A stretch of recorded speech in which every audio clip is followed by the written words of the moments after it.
Hi, welcome back. I think this is part 5 of the campaign update, press release, State of the Union, State of the World update from me, Susan Maud Buchser-Lochocki, a 2024 presidential candidate. And as you know, my lawsuit is still pending with the Supreme Court. So I'm waiting to hear. If you want to find out more about that, go to my website, susan4usa.com. That's Susan the number 4usa.com. And then this topic for this video is about women and our bodies and our rights. So we are U.S. citizens, men, U.S. men. In case you didn't know that, we are full U.S. citizens. I have a passport, you have a passport. We are equal. We are equal. If you're over 18, you're an adult. I'm over 18. You're over 18. I'm a woman, you're a man. We're citizens of the United States of America. So you men need to stop telling us women what to do with ourselves.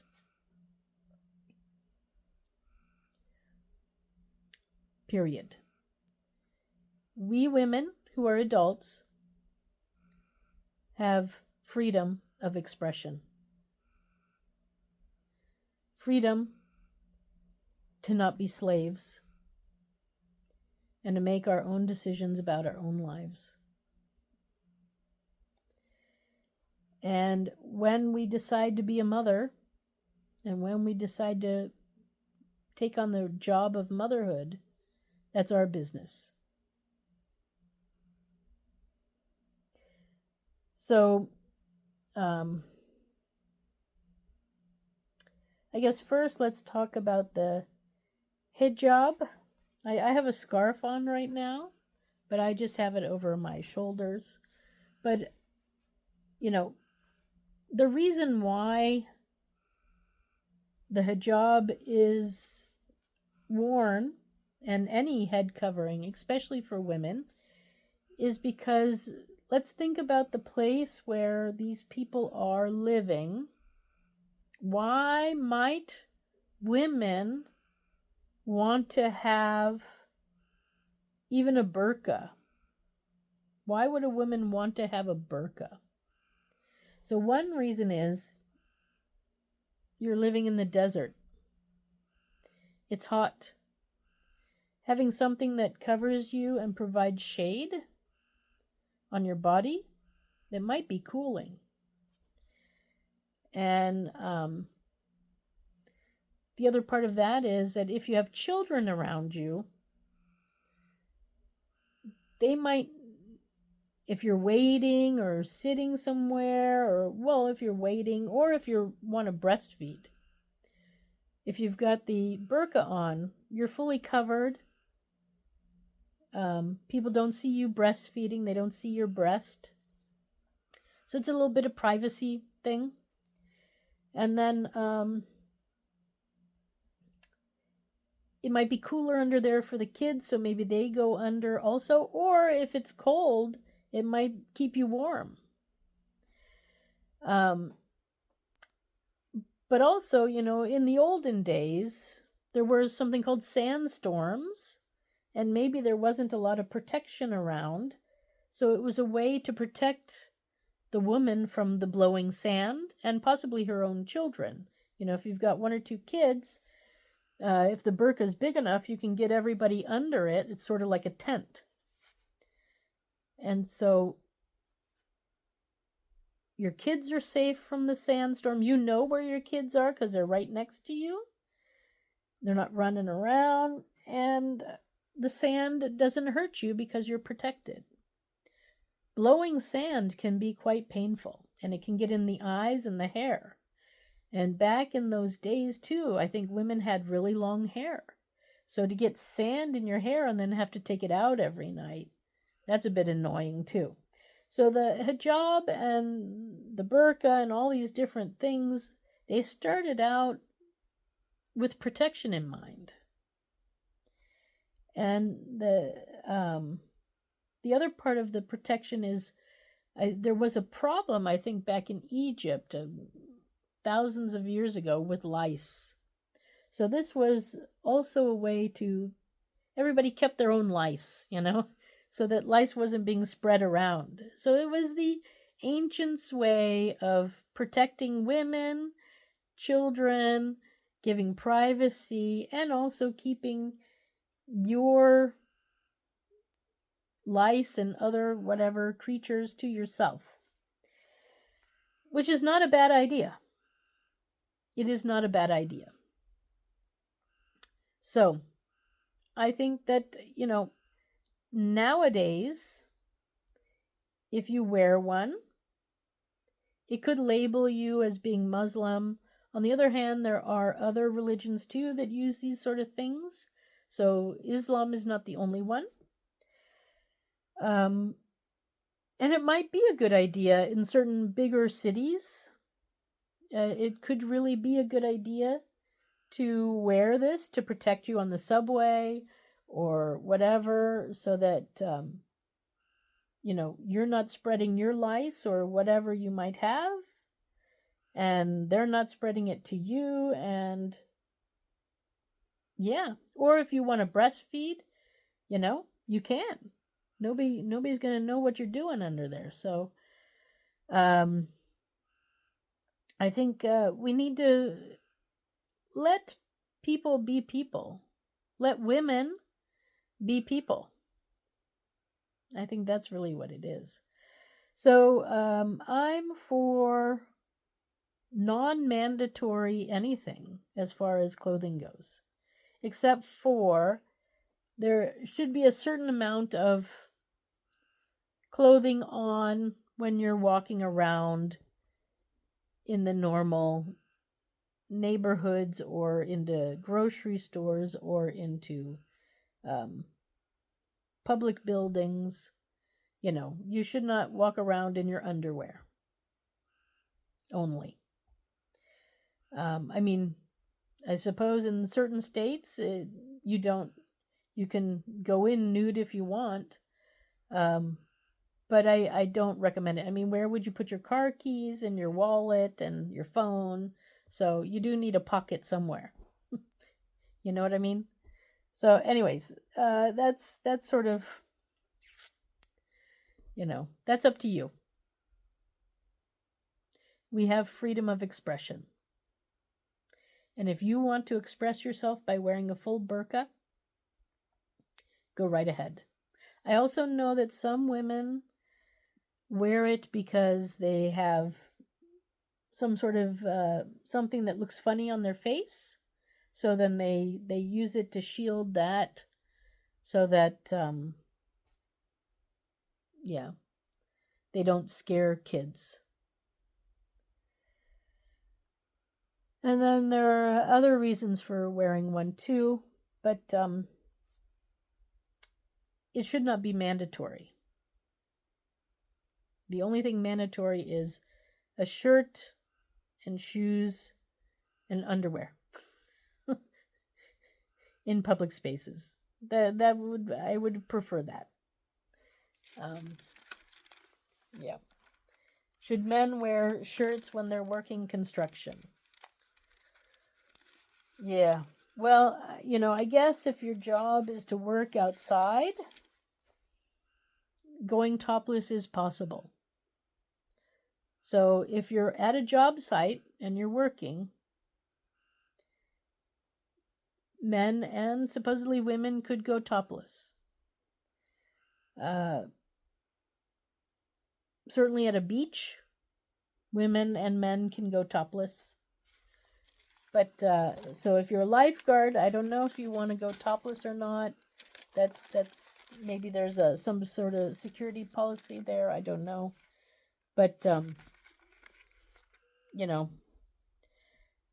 breastfeeding, I guess that's work, right? So you could go topless. That's up to you.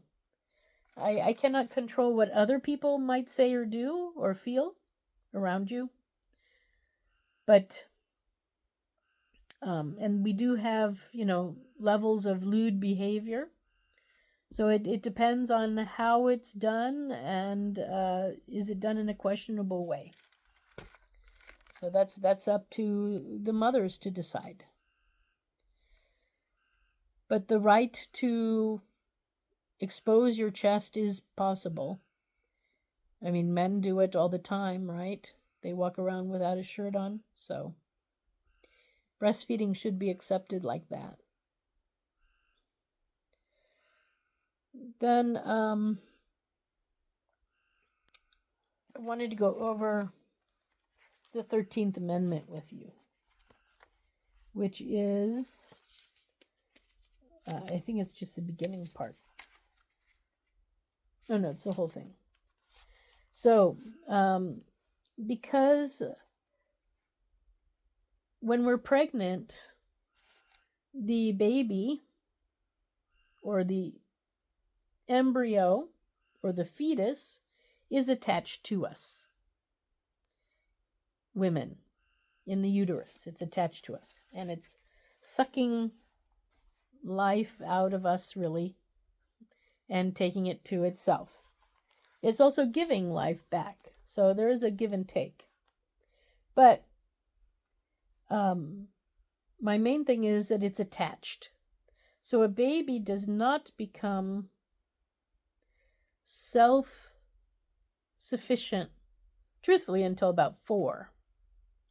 At about 3-4 years old, babies, children are able to take care of themselves. But we continue the childhood until 18, and then they become an adult. So, but the in-between stage is a very fragile stage where there's a lot of work that needs to be done, where a mother is absolutely essential because of breastfeeding, and because we have to be pregnant. So, a pregnancy has to go forward to have that baby at the end.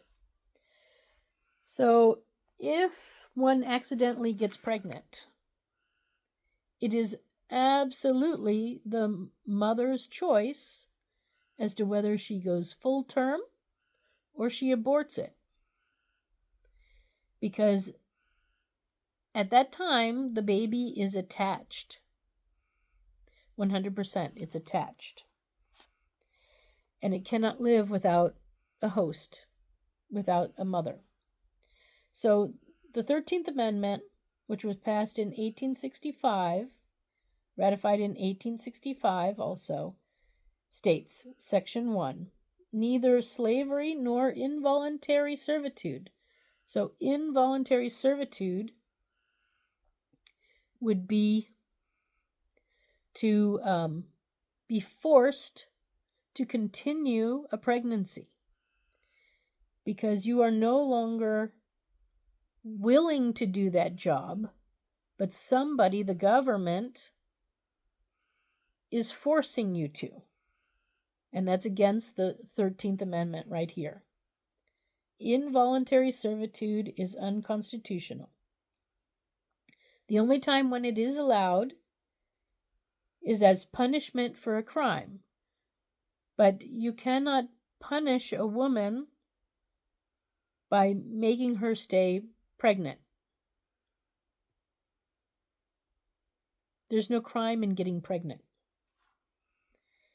Whereof the party shall have been duly convicted and convicted.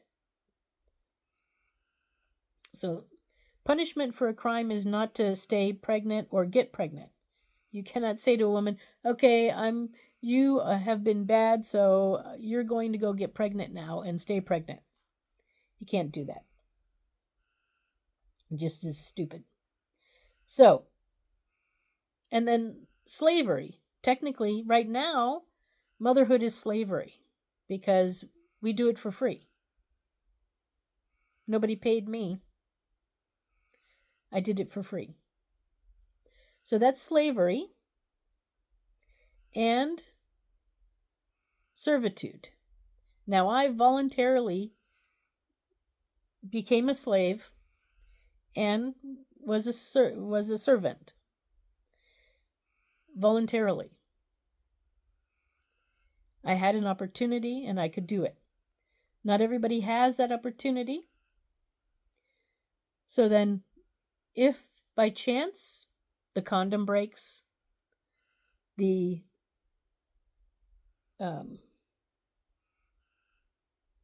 birth control doesn't function, or you get raped, you have the right to end your involuntariness of your situation. So if it happened accidentally, that's involuntary. No state has the right to make you a servant except for if you did a crime, and that would be the punishment. And that's not how it works. No state has the right to make you a slave.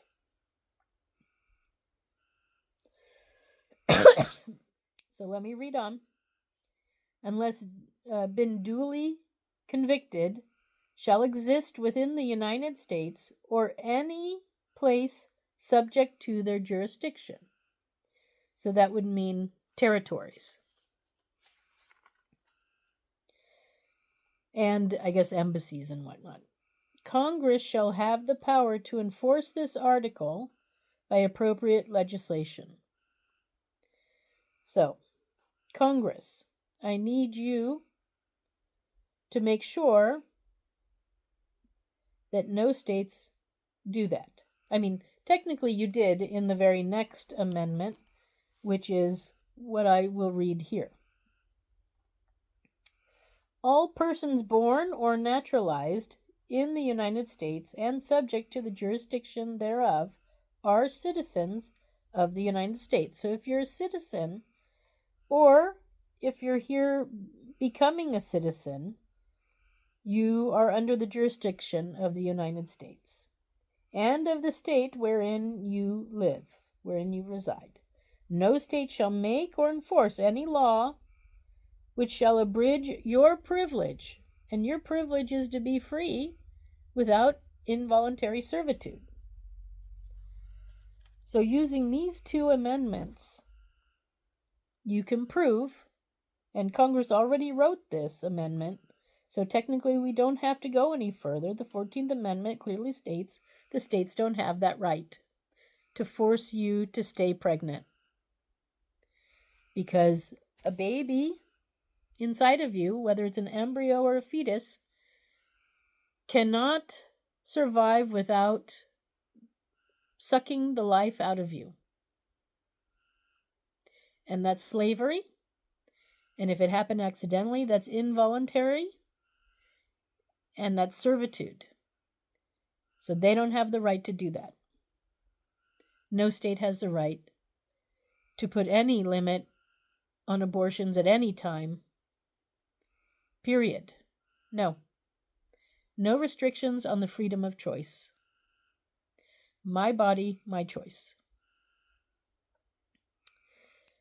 So, once a baby is born and the separation between the mother and the baby happens, then the baby is a full citizen of the United States all by itself. And it has certain rights once it's born. Once it's no longer attached to the mother, then it has rights. Until then, it's the rights of the mother. And then lastly, men.